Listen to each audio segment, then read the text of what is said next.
তাহলে এখন আমরা পড়ছি হচ্ছে ভিক্টোরিয়ান এজ 1850 থেকে স্যার 1900। হ্যাঁ, বলো। ভিক্টোরিয়ান পিরিয়ডের আসলে স্যার প্রথম যে সময়টা শুরু হয়েছে স্যার এবিসিতে লেখা থাকে হচ্ছে 1832 থেকে 1837, শুরু হ্যাঁ, হয়েছে 37 বা আর 38 একটা বা 39। 37। হ্যাঁ, এই যে জি তোমরা স্যার এখানে এখানে লেখা দেখো 50 তো আসলে কোনটা দিব স্যার? 37টা হচ্ছে কুইন এলিজাবেথে মানে কুইন ভিক্টোরিয়ার হচ্ছে অ্যাক্সেশন অন দ্য থর্ন, এটা তাই তো, সিংহাসনে আরোহণ করা থেকে শুরু হয়েছে। তবে তোমরা চেষ্টা করবে এই বইয়ের এই সালটা নয়, এখানে এক্স্যাক্টলি একটা সাল যেটা বলা হবে তোমরা 1837টাই দেখবে। আর রোমান্টিক, আসলে রোমান্টিক ভিক্টোরিয়া শেষ হয়েছে কত সালে জানো? আমরা যদি দেখি ওয়ার্ডসওয়ার্থের, এবিসিটাই দিতে বললেন। হ্যাঁ, ওয়ার্ডসওয়ার্থের মৃত্যু হয়েছে কত সালে বলো তো?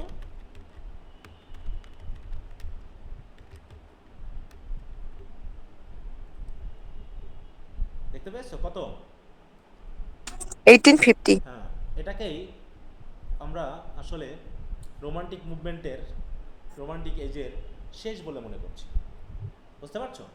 তবে যে সালগুলো নিয়ে কনফিউশন আছে সেই সালগুলো পরীক্ষাতে মনে করবা যে আসে না। মনে থাকবে যেগুলোর সালই ভিন্ন ভিন্ন, যেমন লিরিক্যাল ব্যালাডের সাল নিয়ে কি কোনো কনফিউশন হয়েছে কারো? না স্যার। এটা এক্স্যাক্ট, অতএব যে বই পড়ো এটা দেখা হবে। কিন্তু যে সালগুলো নিয়ে একটু ঝামেলা আছে সেই সালগুলোকে একটু আমরা মনে করবো যে এগুলো এড়িয়ে যাওয়া। তবে আমাদের দেশীয় প্রেক্ষাপটে যে বইটা আছে কল্যাণনাথ দত্ত এবং এবিসি, সেখানে একটু রেঞ্জগুলো খেয়াল করবো, মনে থাকবে। আচ্ছা, তাহলে আমরা বলছি the modern period of progress and unrest. Modern period যে শুরুর দিকে, এটা প্রোগ্রেস অ্যান্ড আনরেস্ট, যেখানে প্রোগ্রেস আছে সেখানে আনরেস্টও আছে। বলছে when Victoria became queen in 1837। আমরা একটু কুইন ভিক্টোরিয়াকে দেখে আসি।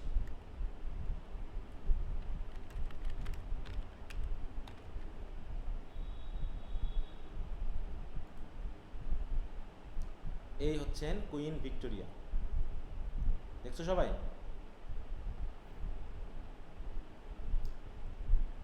দেখো, তার জন্ম হয়েছে 1819, মৃত্যু হয়েছে 1901। তিনি এই যে দেখো সিংহাসনে বসেছেন কত, 1837 নাকি? এবং মারা যাওয়ার সময় তার আসলে সিংহাসন আরোহণটা শেষ হয়েছে। এবং তারপরে জেনে এসেছেন ছিলেন সাকসেস হচ্ছে এডওয়ার্ড দ্য সেভেন্থ। তাহলে 1837 কুইন ভিক্টোরিয়া সিংহাসনে বসেছে। তাহলে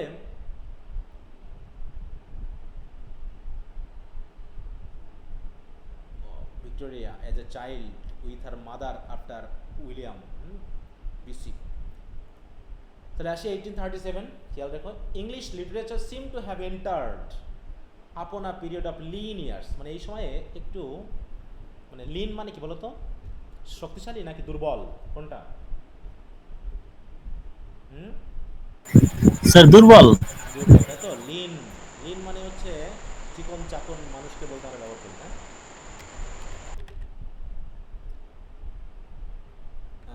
মানে দেখো এখানে হচ্ছে স্লপিং পজিশন বা দুর্বলতার দিকে যাওয়া। দেখো টু মুভ, টু বি মানে in or move into a sloping position, মানে নিচের দিকে যাওয়া, হ্যাঁ, নিচের দিকে যাওয়া মানে আস্তে আস্তে ডিক্লাইন করা, তাই তো। তো সেই ক্ষেত্রে এখানে বলা হচ্ছে lean years in marked contrast with the poetic fruitfulness of romantic age. তাহলে রোমান্টিক এজে যেখানে পোয়েটিক ফ্রুটফুলনেস ছিল, সেখানে এখানে দেখা যাচ্ছে যে একটু আস্তে আস্তে কমতির দিকে যাচ্ছে, ঘাটতির দিকে যাচ্ছে।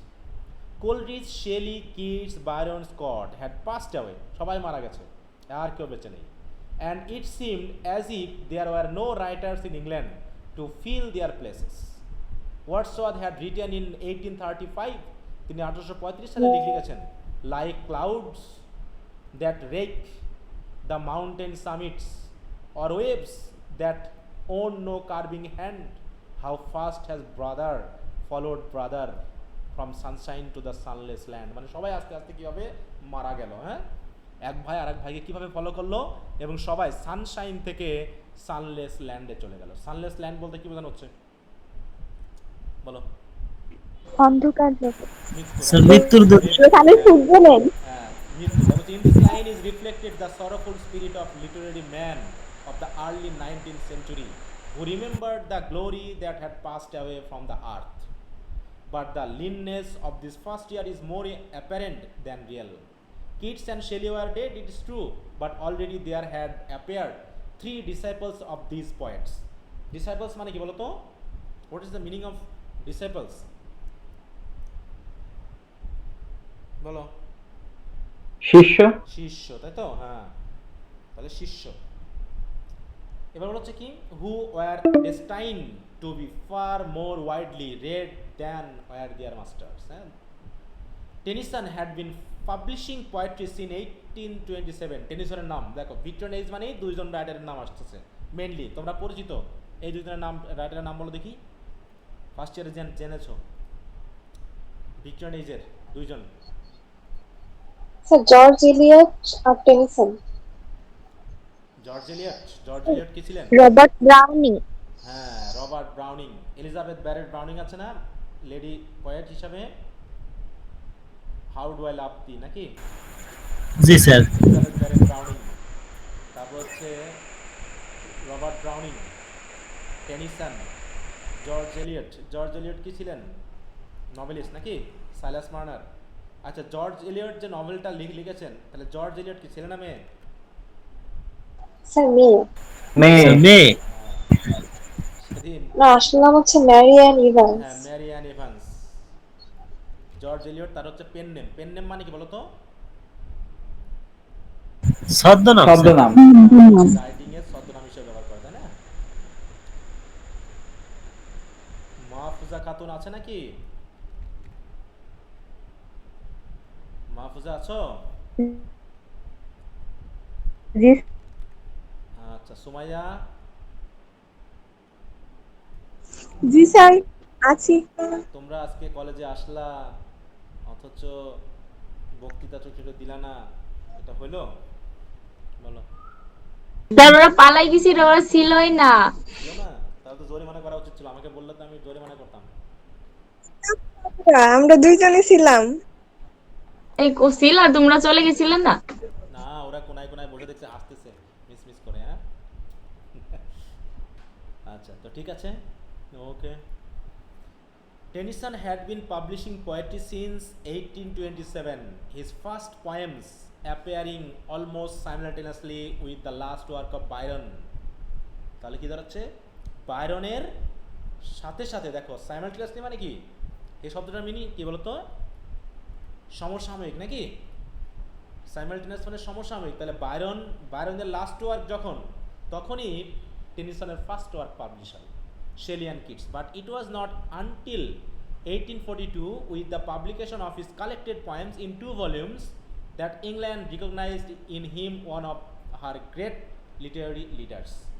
So also Elizabeth Barrett, হ্যাঁ, had been writing since 1820, but not till 20 years later did her poems become deservedly popular. And Browning had published his Pauline in 1833. তাহলে কয়টা নাম পেলাম? টেনিসন, এলিজাবেথ ব্যারেট আর Browning. But it was not until 1846 when he published the last series of called Bells and Pomegranates that the reading public began to appreciate his power and originality.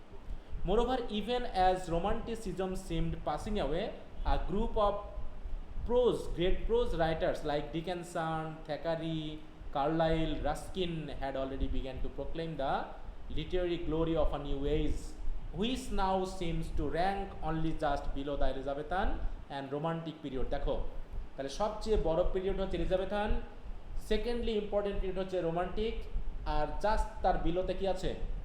Victorian age নাকি? দেখো, তার মানে এতগুলো এজের ভিতরে সবচেয়ে টপে আছে কোন age? Golden age. What is the golden age? Elizabethan. Elizabethan. Elizabethan age. And then the next one follows the Elizabethan age is the Romantic age নাকি, গুরুত্বের দিক থেকে। আর তারপরে আসছে আমাদের এই ভিক্টোরিয়ান এজ। আচ্ছা,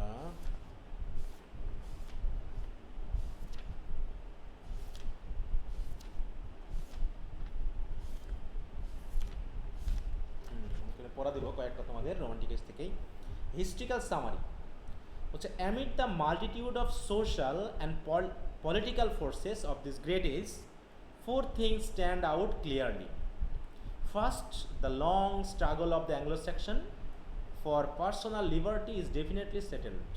দেখো amid the multitude of social and political forces of this great age, four things stand out clearly. Stand out clearly মানে কি আমাদের সামনে ধরা দেয়। First, the long struggle of the Anglo-Saxon for personal liberty is definitely settled. মানে Anglo এবং স্যাক্সনদের মধ্যে কি হয়েছে, স্বাধীনতার জন্য যুদ্ধ হয়েছে, যেটা ভিক্টোরিয়ান এজে এসে সেটেলড হয়েছে। And democracy became the establish order of the day, তাহলে ডেমোক্রেসিও মোটামুটি প্রতিষ্ঠিত হয়েছে।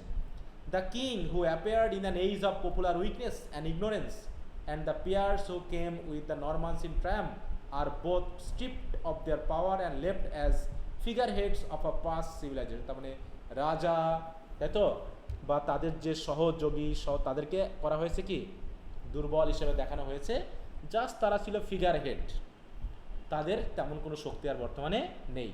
বর্তমানে ইংল্যান্ডে আমরা রাজা রানীর কথা বেশি পাই নাকি ওখানকার প্রধানমন্ত্রীর কথা বেশি পাই, কোনটা? প্রধানমন্ত্রী। তাই তো, প্রধানমন্ত্রী। হ্যাঁ, রাজা রানীকে অনেকে চেনেই না যে এখন বর্তমানের রাজার সিংহাসনে কে আছে। রানী তো ছিলেন আমাদের কুইন এলিজাবেথ, নাকি? কে ছিলেন বলো তো? এলিজাবেথ দ্য সেকেন্ড, নাকি? Elizabeth the second. এখন বর্তমানে কে আছে ওই পদে জানো? স্যার উইলিয়াম, ওনার ছেলে। হ্যাঁ, নাম জানো না স্যার, ওনার ছেলে। হ্যাঁ, দেখো নামটা কি, দেখো বলছে king Charles, present king of England, এই যে চার্লস দ্য থার্ড। হ্যাঁ, তাহলে চার্লস দ্য থার্ড কুইন, তাহলে আমরা তার অবস্থানটা দেখি, কোথায় গেল চার্লস দ্য থার্ড, এই যে, তাহলে হচ্ছে রেইন শুরু হয়েছে কত 8 সেপ্টেম্বর 22 থেকে প্রেজেন্ট। তার আগে ছিলেন এলিজাবেথ দ্য সেকেন্ড। হ্যাঁ, দেখো তাহলে এই বর্তমানে চলছে। এর নামটা মানুষ না যতটুকু জানে, হ্যাঁ, কারণ রাজনীতির ক্ষেত্রে তাদেরকে জাস্ট একটা ডেকোরেশন হিসেবে রাখা হয়েছে, একটা অর্নামেন্ট হিসেবে রাখা হয়েছে। হ্যাঁ, তাদেরকে একদমই ফেলে দেওয়া হয়নি। তো ভেরি গুড, এখন আমরা আসি, বলছে এই ইতিহাসগুলো পড়বে আজ থেকে 50-60 বছর পরে আবার মানুষজন, নাকি? দ্য লাস্ট তাহলে বর্তমানে সাহিত্যের অবস্থা কি বলতো? বর্তমানে সাহিত্য মানে আর্টের অবস্থা কি? ডার্ক এজের মতো অবস্থা না বলতো বর্তমানে? জি স্যার, ভালো না, মানে করুণ অবস্থা, না খেয়ে মরার মতো অবস্থা, অন্ধকার যুগ। হ্যাঁ, মানে সাহিত্য এখন না খেয়ে মারা অবস্থা।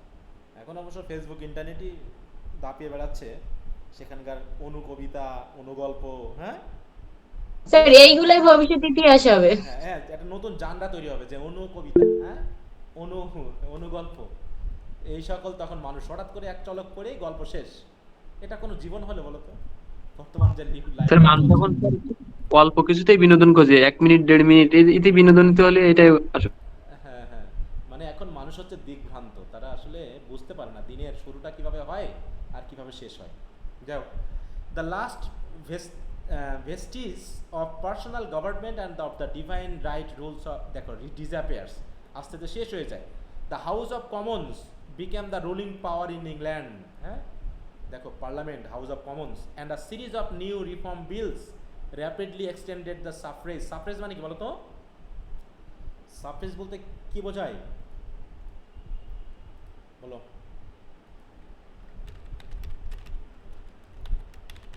ভোট টু রাইট, হ্যাঁ, ইন সাফরেজ মানে ভোটাধিকার।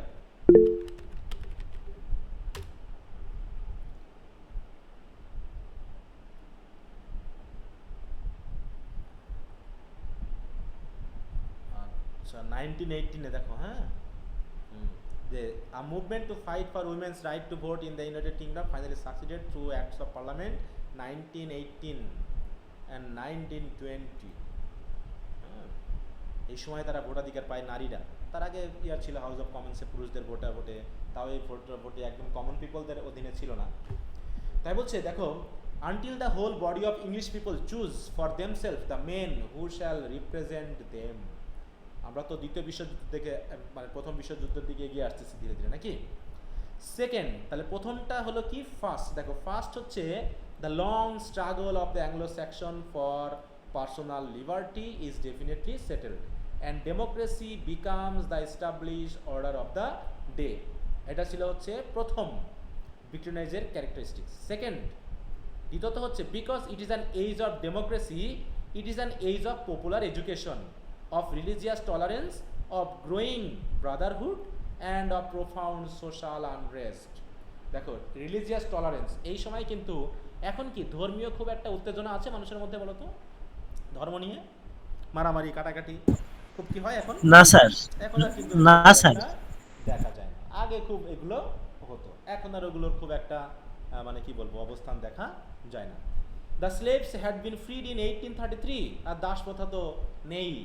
But in the middle of the century, England awake to the fact that slaves are not necessarily Negroes, stolen in Africa to be sold like cattle in the marketplace, but that multitude of men and women and little children in the mines and factories were victims of a more terrible industrial and social slavery.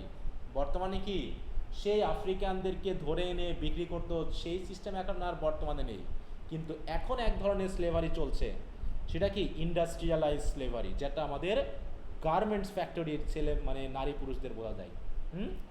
যে আগে তখন দেখা গেলো মাইনে কাজ করতো main women সকলে। Mine মানে কি বলতো, what is the meaning of mine?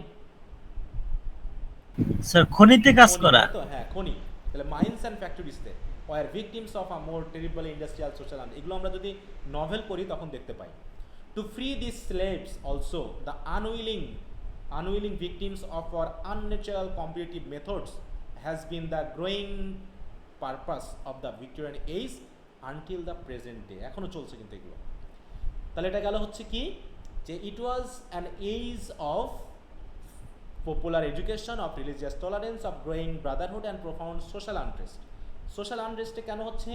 The poor are becoming poorer and the rich are becoming richer. এখন যেমন বর্তমান অবস্থা, তখন এই যে ইন্ডাস্ট্রিয়াল রেভলিউশনের কারণে এগুলো ঘটনা ঘটেছিল। ইন্ডাস্ট্রিয়াল রেভলিউশনের কথা কি আমরা পেয়েছি বলো তো? এখানে হিস্ট্রিতে কোথাও পেয়েছি? না মনে হয় স্যার, এখনো মনে হয় পাইনি। বাদ গেল কিভাবে ইন্ডাস্ট্রিয়াল রেভলিউশন ইন ইংল্যান্ড? দেখো এটা শুরু হয়েছে কত এই সময়ে 17 when did দেখো এই যে 1760, তার মানে এটা কোন এজের ভিতর পড়ছে বলো তো? কোন কোন এজের ভিতর পড়ছে ইন্ডাস্ট্রিয়াল রেভলিউশন? শেষের দিকে রোমান্টিক এজ আর তার আগের দিকে নিও ক্লাসিক্যাল এজ, এই তো। তাহলে 1760 হচ্ছে আমাদের ইন্ডাস্ট্রিয়াল রেভলিউশনের জন্য শুরুর সময়। তাহলে সেটা কথাটা কিন্তু আমরা রোমান্টিক এজের ভিতরে খুব একটা পাইনি, দেওয়া দরকার ছিল, কারণ ওইটা কিন্তু মানুষের জীবনে একটা বড় ধরনের ইফেক্ট ফেলেছে। তাই বলছে এইখানে সেটা এসেছে দেখো, অ্যান্ড ফ্যাক্টরিজ আর ভিকটিমস অফ আর terrible industrial and social slavery. Third হচ্ছে কি because it is an age of democracy and education. তাহলে একদিকে হচ্ছে ডেমোক্রেসি, তারপর আবার এডুকেশন হওয়ার কারণে it is an age of comparative peace. Comparative peace সেটা আবার কি জিনিস? কম্পারেটিভ পিস মানে কি হচ্ছে England begins to think less of pomp and false glittering of fighting, more of its moral evils, as the nation realizes that it is the common people who bear the burden and the sorrow and the poverty of war, while the privileged classes reap most of the financial and political rewards. অর্থাৎ যুদ্ধ হোক বিগ্রহ হোক, এখানে ক্ষতির শিকার হয় common পিপলেরা, আর এখানে উপকার পায় কারা? প্রিভিলেজ ক্লাসের, না? তারপর হচ্ছে কম্পারেটিভ পিস, তুলনামূলক আলোচনা। Moreover, with the growth of trade and friendly foreign relations, it becomes evident that the social equality for which England was contending at home belongs to the whole race of men. That brotherhood is universal, not insular. That a question of justice is never settled by fighting, যে only যুদ্ধ করার মাধ্যমে ন্যায় বিচার প্রতিষ্ঠিত হতে পারে না, and that war is generally unmitigated horror and barbarism. Tennyson, who came of age when the great reform bill occupied attention, expressed the ideal of the liberals of his day who propose to spread the gospel of piece, যেটা এখানে আমরা পাবো Victorian এজের। মানে এখানে দেখানো হয়েছে যে মানুষ যে কম্পারেটিভ পিস, মানে সবাই শান্তিতে থাকার চেষ্টা করেছে, কিন্তু আসলে শান্তি মানে যুদ্ধ বিগ্রহ চলছে বিধায় সবাই ওখানে শান্তির প্রত্যাশা করেছে মাত্র। যে তারপর যে ফোর্থ 4 নম্বরটা হচ্ছে কি, the Victorian age is specially remarkable because of its rapid progress in all the art, science and in mechanical inventions. A glance at any record of the industrial achievement of the 19th century will show how vast they are. আচ্ছা, তারপরে চলে আসছি fourth হচ্ছে কি বললাম, দেখো progress, হ্যাঁ, remarkable because of its rapid progress in all the art, sciences and in mechanical inventions. এছাড়া কি বলছেন, and it is necessary to repeat here the list of the inventions from spinning looms to steamboats and from matches to electric lights. এই এজটা বেশি হয়েছে। যেমন Thomas Alva Edison কি আবিষ্কার করেছিল বলো তো? বৈদ্যুতিক বাল্ব। তারপর গ্রাহাম বেল টেলিফোন। তারপর হচ্ছে থমাস আলভা এডিসন, তো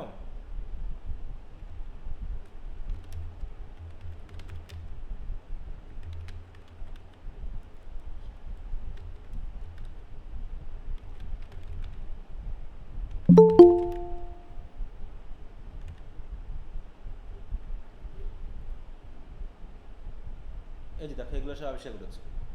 তাহলে টমাস আলভা এডিসনের আমরা এইজটা দেখছি কোন সময়ের মধ্যে, দেখো এই দেখো এই সময়ে না, টমাস আলভা এডিসন 1847। তাহলে কি রোমান্টিক এজের ভিতরে ছিল না এটা? রোমান্টিক এজ, ভিক্টোরিয়ান এজ এগুলোর মধ্যে তো নাকি?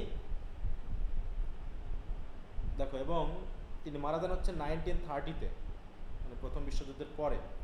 তাহলে সেই হিসাবে আমরা পেলাম টমাস আলভা এডিসনের ব্যাপারটা। তারপরে যদি আমরা দেখি গ্রাহাম বেল, বেল ল্যাবরেটরি আবিষ্কার করেছিলেন।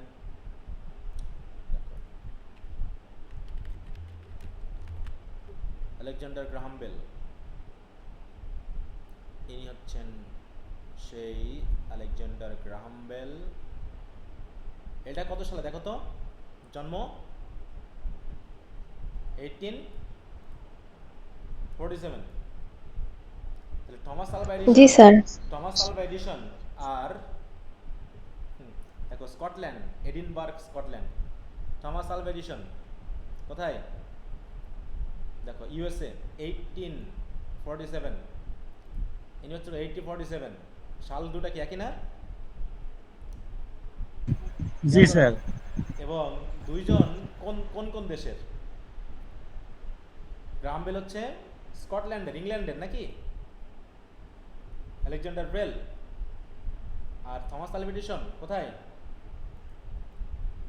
দেখো ইউএসএ। অতএব দুইজনের কিন্তু একই সালে দিকে জন্ম। তো এই জন্য এই দুইজন এক সমসাময়িক যথেষ্ট অবদান রেখেছে আমাদের উন্নয়নে। তাই 1874-এর জন্ম মানে তাহলে ভিক্টোরিয়ান এজেই কিন্তু তাদের মেন কাজগুলো চলেছে। তার জন্য বলছে এখানে কি কি ছিল দেখো, it is unnecessary to repeat here the list of the inventions from spinning looms to steamboats. Steam engine কি আবিষ্কার করে? স্টিম ইঞ্জিন জানা আছে? বিজ্ঞানে পড়ছো? স্যার বাষ্পীয় ইঞ্জিন। জি স্যার, হ্যাঁ, বাষ্পীয় James engine. Scott. James Scott কি আসলে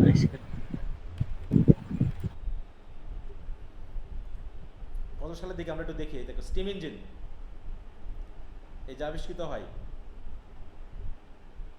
আমরা একটু চোখে মুখে দেখে নিই। এই সালটা কি দেওয়া আছে এখানে? এই যে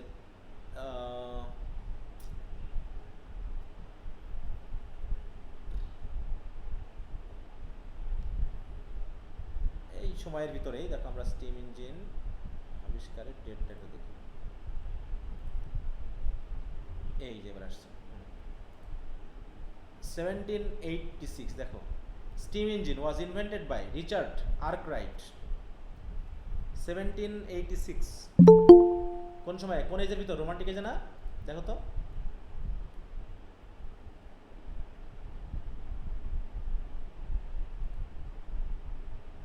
রোমান্টিক এজ থেকে ভিক্টোরিয়ান এজ এর ভিতরে।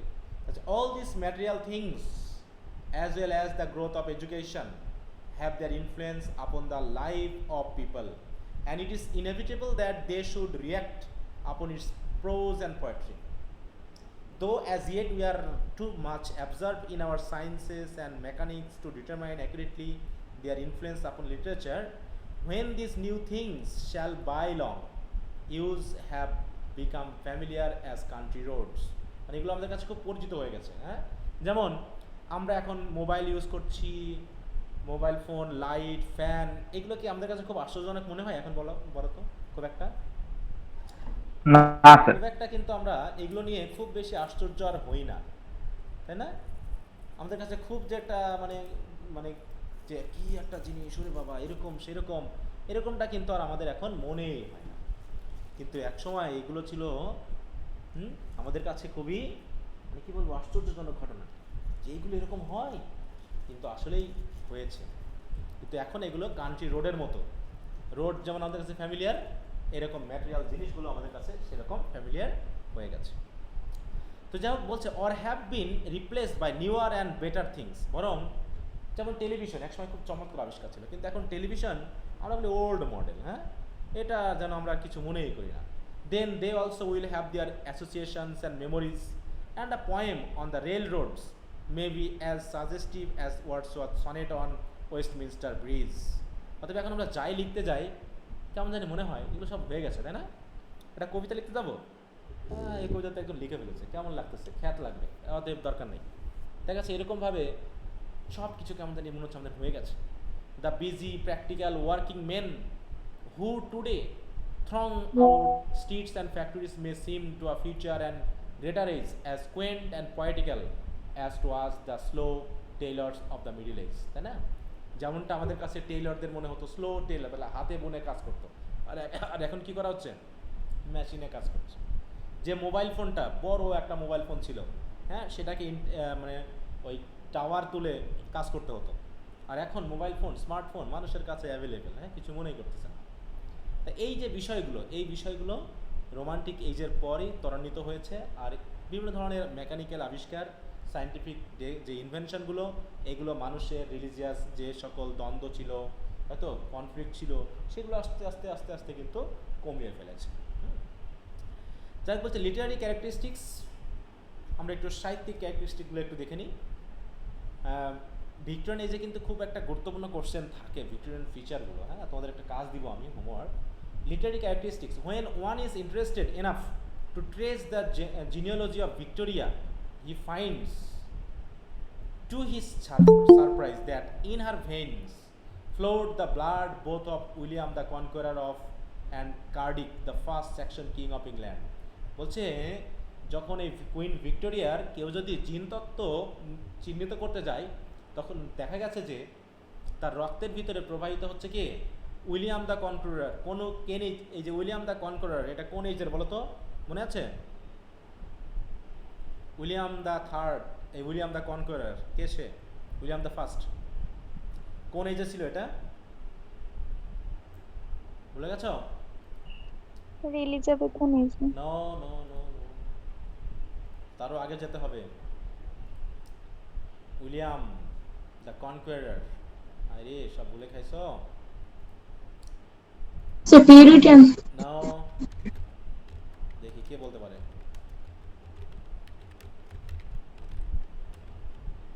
এই উইলিয়াম দ্য ফার্স্ট কোন এজে ছিল বলো? অ্যাংলো নরমান পিরিয়ড, মনে নাই? ভুলে গেছো? অ্যাংলো নরমান,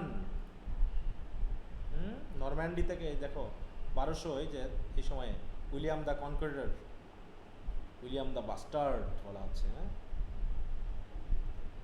দেখো Anglo Norman period, Anglo Saxon, Anglo Norman, 1200 আছে না এখানে, 1028, 1087, এটা হচ্ছে অ্যাংলো নরমান অ্যাংলো স্যাকশন পিরিয়ডের যে ব্যাপার।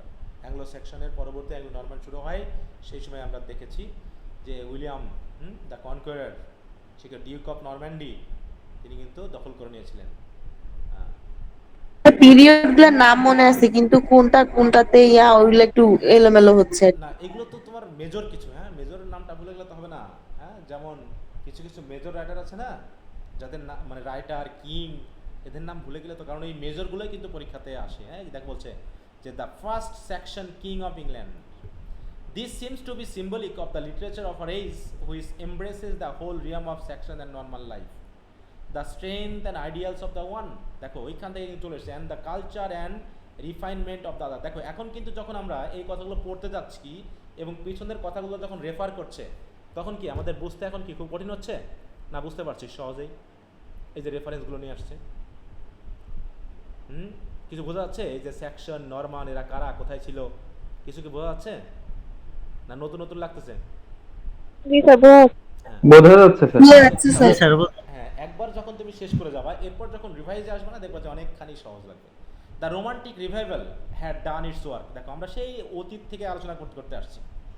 And England entered upon a free period in which every form of literature from pure romance to gross realism struggled from expression for expression. At this day, it is obviously impossible to judge the age as a whole. মানে একদম পুরো জাজ করাটা অসম্ভব ছিল, but we are getting far enough away from the early half of it to notice certain definite characteristics. এবার সেই ক্যারেক্টারিস্টিকগুলো আমরা দেখব। প্রথম হচ্ছে ফার্স্ট, ভিক্টোরিয়ান এজের literary feature. First, though the age produce many poets two who deserve to rank among the greatest, nevertheless this is emphatically in age of prose. দেখো তাহলে Victorian এজে আমরা দুইজনের নাম পেয়েছি পয়েট হিসেবে, যাদের নাম না বললেই নয়। এই দুইজনের নাম কি বলো শুনি, আন্দাজে বলো। অলরেডি কিন্তু আমরা নামগুলো জেনেছি। এই এজটাতে আমরা অনেক পয়েট প্রডিউস করেছি, তার ভিতরে গ্রেটেস্ট হিসেবে র্যাঙ্ক করা ডিজার্ভ করে মাত্র দুইজন, হচ্ছে two who deserve to rank among the greatest, nevertheless this is emphatical in age of prose. বলো, ভুলে গেছো? স্যার টেনিসন আর হচ্ছে রবার্ট ব্রাউনিং। হ্যাঁ রবার্ট ব্রাউনিং। হ্যাঁ এই দুজন হচ্ছে পয়েট, অনেক প্রডিউস হয়েছে এই যুগে, কিন্তু এই দুজনকে আমরা বলছি কি মোটামুটি নাম করা বা সেরা, তাই তো? এবার বলা হচ্ছে and since the number of readers has increased 1000। দেখো তাহলে এজ অফ প্রোজ, তাহলে ভিক্টোরিয়ান এজ মানে কিন্তু পোয়েট্রি না, প্রোজের এজ। যেমন রোমান্টিক এজ ছিল পোয়েট্রির এজ, এলিজাবেথান এজ ছিল ড্রামার এজ, এক একটা এজে কিন্তু। And since the number of readers has increased 1000-fold with the spread of popular education, it is the age of news paper, magazine and modern novels, the first to bring the story of the world's daily life. তাহলে news paper মানেই তো নাকি, news paper এবং magazine মানে কি বিশ্বের daily লাইফের story এখানে হাজির হয়। And the last our pleasanter form of literary entertainment, আর নভেল হচ্ছে just entertainment, as well as our most successful method of presenting modern problems and modern ideals. The novel in this age fills a place which the drama held in the days of Elizabeth. দেখো তাহলে drama যেখানে fill করেছিল এলিজাবেথের এজকে, novel এসে fill করেছে Victorian এজকে। And never before in any age or language has the novel appeared in such numbers and in such perfection. অতএব এলিজাবেথান এই ভিক্টোরিয়ান এজটা হচ্ছে প্রোজের, আর প্রোজের ভিতরে সবচেয়ে ডমিনেট করেছে হচ্ছে নভেল।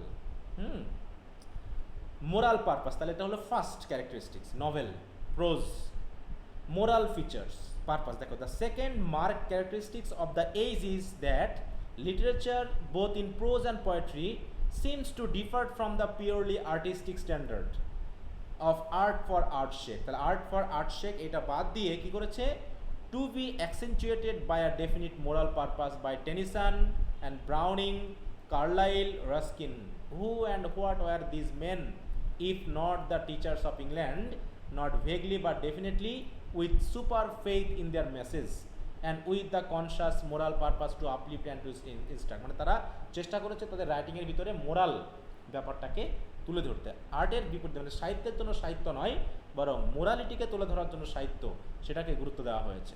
বলছে even the novel breaks away from Scots romantic influence and first studies life as it is. অতএব Victorian এজে লাইফ কেমন সেই বিষয়টা তুলে ধরা হয়েছে, রোমান্টিক আইডিয়ালগুলো কম দেখানো হয়েছে। Then points out what life may be and what to be. তাহলে প্রথমে লাইফ কেমন সেটা তুলে ধরেছে। তারপরে লাইফ আসলে কেমন হওয়া দরকার ছিল এবং কেমন হওয়া উচিত সেটাকেও তারা দেখিয়ে গেছে। When we read the fun and sentiment of Charles Dickens, the social miniature of Thackeray, or the psychological studies of George Eliot, এই যে জর্জ ইলিয়ট পাচ্ছ সাইকোলজিক্যাল স্টাডি, তাহলে এখানে আমরা তিনজনের নাম জানি, চার্লস ডিকেন্স, উইলিয়াম থ্যাকারি এবং হচ্ছে George Eliot. We find in almost every case a definite purpose to sweep away error and to reveal the underlying truth of human life. So the novel ought to do for society in this is precisely what Lyell and Darwin sought to do for science. তার মানে এই লিল এবং Darwin বিজ্ঞানের উদ্দেশ্যে যা করতে চেয়েছে সেই কাজটা নভেলের উদ্দেশ্যে করেছে হচ্ছে আমাদের এই ডিকেনসন, থ্যাকারি এবং George Elliot.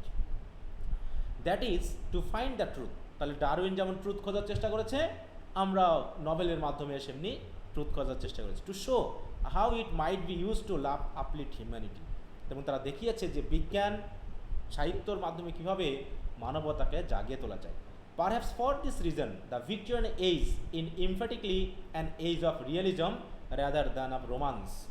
Not the realism of Zola and Ibsen, but a deeper realism which strives to tell the whole truth, showing moral and physical disease as they are, but holding up health and hope as the normal condition of humanity. তাহলে hope and health হচ্ছে কি normal condition of humanity. মানুষ চায় সুস্বাস্থ্য, মানুষ চায় তাই তো তার স্বপ্ন পূরণ করতে, আশায় মানুষকে জাগিয়ে রাখে, এরকম কিছু লেখালেখি আমরা পেয়েছি। ইট is somewhat customary to speak. তাহলে আমরা দেখলাম কি এই এজটা ডমিনেট করেছে কোন জানরা বলো? নভেল, প্রোজ, তাই তো? প্রোজ বলবো, তারপরে প্রোজের ভিতরে আবার যেহেতু অনেক কিছু আছে তার ভিতরে আমরা বলবো novel. It is somewhat customary to speak of this age and age of doubt and pessimism. খেয়াল করো আস্তে আস্তে ক্যারেক্টারিস্টিকগুলো আছে। Following the new conception of man and of the universe. তাহলে মানুষের মধ্যে নতুন কনসেপশন শুরু হয়েছে। ডারউইনের মতবাদ কী ছিল বলো তো? ডারউইনের একটা মতবাদ আছে, সেটা কি? স্যার মানুষ বানর থেকে সৃষ্টি। হ্যাঁ, থিওরি অফ ইভলিউশন, বিবর্তনবিদ্যা। হ্যাঁ, বিবর্তনবাদ নাকি? যে মানুষ দেখো বলছে Darwin propose that species can change over time and that new species come from pre-existing species and that all species share a common ancestor. অতএব সেই অ্যানসেস্টার হচ্ছে মানব আমাদের নাকি মানুষের। আচ্ছা স্যার এটা কি সত্য নাকি স্যার? সত্য হলে এখন হচ্ছে না কেন?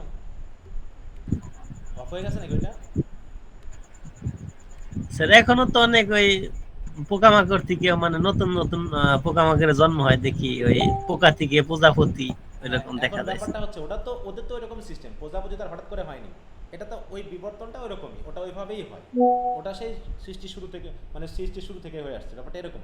কিন্তু মানুষ মানে বানর থেকে হচ্ছে, তাহলে এখন যেহেতু তোমার কোথাও কি এরকম রেকর্ডটা পাওয়া গেছে বর্তমানে এই যে এরকমটা হয়ে গেছে হঠাৎ করে একজন মানুষ? তাহলে তো চিড়িয়াখানার সব বানর মানুষ হয়ে যাইতো। মানে এমনটা হতো যে এখন যেহেতু সবারই তো এনআইডি কার্ড করা হচ্ছে, তারপর হচ্ছে মনে করো জন্ম নিবন্ধন করা হচ্ছে, হঠাৎ করে একটা মানুষ আসলো সমাজে, সে কোত্থেকে আসলো? আসছে কি গত 100 বছর ধরে? আর যে হঠাৎ করে না স্যার এরকম তো হয়নি স্যার। তাহলে ওটাকে আমি কেমন করে বিশ্বাস করব? যেমন হচ্ছে যেমন হয়তো তুলনা। হ্যাঁ, তারপর হচ্ছে মনে করো এই যে বিভিন্ন ধরনের গল্প প্রচলিত আছে না, যেমন মহাস্থানগড়, বেহুলা লক্ষিন্দারের যে বাসর ঘর, এই কথাগুলো কি আসলে বাস্তব? বেহুলা লক্ষিন্দার সব কাল্পনিক। না স্যার। তাহলে এই যে ব্যাপারগুলোকে আমরা কীভাবে মনে করছি? এটা যদিও কিছুটা ধর্মের মধ্যে চলে যায়, কিন্তু আমাদের কাছে কেমনটা মনে হয়েছে যেগুলো আসলে এই যে লক্ষিন্দার বা বেহুলার যে বাসর ঘর বলে আমরা যেটা জানছি, আসলে তাহলে এখন আর সেই বিষয়গুলোকে কিন্তু আমরা ওইভাবে পাচ্ছি না। অতএব ব্যাপারটা আস্তে আস্তে মানুষের মধ্যে অনেক কিছু জানা শোনার ব্যাপার চলে এসেছে, অনেক কুসংস্কার থেকে আমরা মুক্তি পেয়েছি, কিন্তু ব্যাপারটা হচ্ছে যে আমরা বিষয়গুলোকে কেমন জানি মানে ওইভাবে এখনও বিশ্বাস করে যাচ্ছি অনেকভাবে অনেক জায়গাতে। তো যা এই জন্যই বলা হচ্ছে যে এই কনসেপ্টগুলো যে an age of doubt and pessimism, এই যে সন্দেহ আমরা এখন করছি না, following the new conception of man and of the universe which was formulated by science under the name of involution. Evolution থেকে দেখো involution. It is spoken of as also as a prosaic age, মানে যেহেতু প্রোজের একটা প্রভাব ছিল এজন্য প্রোজেইক age বলা হচ্ছে, lacking in great details. Both this criticism seems to be the result of জাজিং a large thing when we are too close to it to get its true proportions. Just as Colnell Cathedral, one of the world's most perfect structure, seems to be a shapeless pile of stone when we stand too close beneath its mighty walls and buttresses. মানে কি বিশাল একটা বড় জিনিসের কাছাকাছি আসলে কি পুরোটা এক চোখে দেখা যায় বলো তো? যে বিশাল একটা বিল্ডিং তুমি এসে তার কাছে মানে দাঁড়ালা, তখন কি তুমি পুরো বিল্ডিংটা একবারে দেখতে পাবা খুব কাছে আসলে? কাছে থাকলে তো পুরোটা দেখা যাবে না। সেটাই বলছে যে এই যে এত বেশি মানে বিস্তার লাভ করেছে লিটারারি ওয়ার্কস যে আমরা কাছে থেকে খুব একটা বেশি কিছু দেখতে পাইনি, এমনটা বলছে আর কি। যেমন Tennyson's immature work like that of minor poets it's sometime in a doubtful or despairing strain but in his In Memoriam, খেয়াল করো এটা হচ্ছে টেনিসনের একটা writing, is like the rainbow after storm. ঝড়ের পর যেমন রেইনবো হয়, রংধনু হয়, সেরকমভাবে যেন হঠাৎ করে ঝড়ের পর মেমোরিয়ামটা যেন একটা শান্তির একটা স্নিগ্ধতা নিয়ে এসেছে। ব্রাউনিং সিমস বেটার, দেখো Browning seems better to express the spirit of his age in the strong and mainly faith of Rabbi Ben Ezra, যেটা তোমরা থার্ড ইয়ারে পাবা। দেখো একটা নাকি নিউজ পেলাম, শুনলাম, আমি এখনো দেখি নাই, যে একজন মানে একটা ওয়াইফ নাকি কারোর সাথে হেসে কথা বলেছে বলে তার স্বামী নাকি তাকে খুন করেছে। সংবাদটা শুনছো নাকি? এরকম আবার হয়, পিছনে কোনো কাহিনী আছে? এটা তো হয়েছে, দেখো তোমাদের যে মাই লাস্ট ডাচেস বলে একটা কবিতা আছে, মাই লাস্ট ডাচেস। জি স্যার, ওইটাতে এরকম আছে যে ওয়াইফ মানে সবার সাথে হ্যাঁ ওয়াইফ যেহেতু হেসে খেলে সবার সাথে কথা বলতো, গল্প করতো, মানে ফ্রি মাইন্ডেড ছিল, হয়তো নেগেটিভ কিছু ছিল না, কিন্তু তার স্বামী আস্তে আস্তে তার প্রতি কী হয়ে যায়, মানে হিংসাত্মক হয়ে ওঠে এবং একসময় মেরে দেয়, এরকম আর কি বিষয়টা। তার দেখো লাইফ লাইক জিনিস। In the কারেজাস optimism of all his poetry, Steedman's Victorian anthology is on the whole a most inspiring book of poetry. It would be hard to collect more varied cheer from any age, and the greatest essayists like Macaulay, Carlyle, Ruskin, and the greatest novelists like Dickens, Thackeray, George Eliot generally leaves us with a larger charity, with a deeper faith in our humanity. আমাদের এই তিনটা এজকে কিন্তু খুব ভালো করে পড়তে হবে, হ্যাঁ, Elizabethan age, romantic age, Victorian age, আর ওদিকে আমরা যদি একটু মাইনর এজ বলি, মানে এদিকে আমাদের হচ্ছে মডার্ন এজ আছে, আর ওদিকে আমরা পাচ্ছি হচ্ছে আমাদের চসার এজ। এগুলোকে খুবই গুরুত্বের সহিত পড়তে হবে যদি ভালো করে আমরা লিখতে চাই। তো এই যে ব্যাপারগুলো এগুলো আমরা একটু খেয়াল করব সুন্দরভাবে। এই পর্যন্ত আজকে রাখবো। So also the judgment that this age is too practical for great ideals may be only a description of the husk. দেখো হাস্ক মানে কি বলতো? হাস্ক বুঝো? That hides a very full ear of corn, মানে যেটা তুষ বলি, তুষ বুঝো তো নাকি? ধানের কি থাকে? চাল থাকে, চালটাকে ঢেকে রাখে কিসে? হাস্কে। তাহলে এটা খোসা, ধানের খোসা। খোসা, হ্যাঁ। তাই বলছে যে আমরা যদি আসলে জাজমেন্ট করতে যাই, বলছে this is too practical for great ideals, মানে এটা এত প্র্যাকটিক্যাল যে শুধু ডেসক্রিপশনটা হবে হাস্কের মতো, যেখানে আসলে ফুল ইয়ার অফ কর্ন মানে যেটা শস্য আসলে ভিতরে লুকিয়ে থাকে। It is well to remember that Spencer and Sidney judge their own age, which we now consider to be the greatest in our literary history. Edmund Spencer, তাই না? To be altogether given over to materialism and to be incapable of literary greatness. Just as time has made us smile at their blindness, so the next century may correct our judgment of this age as a material age. Looking upon the enormous growth of charity and brotherhood among us, and at the literature which express our faith in men, may judge the Victorian age to be on the whole the noblest and most inspiring in the history of the world. তাহলে এটা হচ্ছে কি সবচেয়ে noblest and inspiring। তাহলে এই পর্যন্ত আমরা রাখলাম। Points of the Victorian age আমরা পরের দিন থেকে শুরু করব। মোটামুটি 3-4 জন রাইটার আছে, বিশেষ করে প্রোজের যে নভেলিস্ট আছে, নভেলিস্টগুলো, হ্যাঁ, চার্লস ডিকেন্সকে আমার নভেলিস্ট হিসেবে প্রমাণ করতে হবে, এইজের রিপ্রেজেন্টেটিভ হিসেবে প্রমাণ করতে হবে। অর্থাৎ কিছু কিছু দেখো আমরা যখন এই বইটা পড়ে ফেলছি, এই বইটার মাধ্যমে কিন্তু আমরা সহজে জেনে যাচ্ছি যে আসলে কোন কোন বিষয়গুলো আমাদের আসলে গুরুত্ব দেওয়া উচিত। তো দেখো একটা বই আমরা পুরো পড়ে ফেলবো নাকি? যদিও কিছু কিছু বাদ দিয়ে ফেলছি, কিন্তু একটা টেক্সট বই পড়ে ফেলছি আমরা হিস্ট্রির। ঠিক আছে, তো তোমরা কতটুকু পড়ছো সেটা হলো বড় কথা, আমি তো না পড়ে ফেলছি। তোমাদের কি অবস্থা বলো? হ্যাঁ, আমরা ইতিহাস রচনা করবো, হ্যাঁ, যে আমরা একটা টেক্সট বই পড়ে ফেলেছি। কি পড়ছো তো নাকি না শুধু আমারই পড়া হচ্ছে? তোমাদের কাজে টাজে কিছু লাগতেছে? হুম জি স্যার পড়তেছি। একটু পড়বা, একটু রিভাইজ দিবা, মাঝে মাঝে পিছনের গুলো একটু রিভাইজ দিবা। দেখবা যে তোমার ভিতরে বেসিক ব্যাপারটা এত শক্তভাবে দাঁড়িয়ে যাবে যে তোমার যদি প্রশ্ন একটু আনকমনও আসে তুমি কিন্তু লিখে দিতে পারবা অনেক কিছু, মানে কম্পারেটিভ স্টাডি তোমার ভিতরে এসে যাবে, তুমি অটোমেটিক লিখতে পারবা কিছু সুন্দর ইন্ট্রোডাকশন কনক্লুশন তুমি দেখবা যে লিখতে পারছো। আর যখন তুমি এবারে মানে তোমার স্টাডি গাইড থেকে বা আমার কোশ্চেন আনসারগুলো যখন পড়বা তখন তুমি দেখবা যে আরও সহজেই ক্যাচ করতে পারছো। আচ্ছা, তো এই হলো আমাদের আজকের মতো আলোচনা। স্যার আইডি নেবেন বলছিলেন, ফার্স্টে মনে হয় নেননি। নেওয়া হয়েছে, আইডি নেওয়া হয়েছে, আইডি নিয়েছি সবারই। ও আচ্ছা। তো ঠিক আছে, সবাইকে ধন্যবাদ, পড়াশোনাগুলো ঠিকমতো করো। আর আমি তোমাদের এখন আমি একটা হোমওয়ার্ক দিব, হোমওয়ার্কের মধ্যে টিম ওয়ার্ক তো দেওয়া হয়নি, আর দেওয়া হয়েছে নেক্সটে? না স্যার। না স্যার, আচ্ছা, আমি তোমাদের যেহেতু একটা কাজ দিয়েছি অ্যাপ্লিকেশনগুলো পড়ে ফেলার, স্যার অ্যাম্পলিফিকেশন তো দেওয়া আছে। হ্যাঁ তাহলে ওইগুলো আপাতত পড়ো, ওটাকে আমি একটু ইয়া করছি, তারপরে অ্যাম্পলিফিকেশন 3 তারিখ। হ্যাঁ তাহলে ওগুলো একটু পড়ে ফেলো। হ্যাঁ, আচ্ছা, তো ঠিক আছে, সবাইকে গুড নাইট, ভালো থাকো, ওকে, বাই। Good night.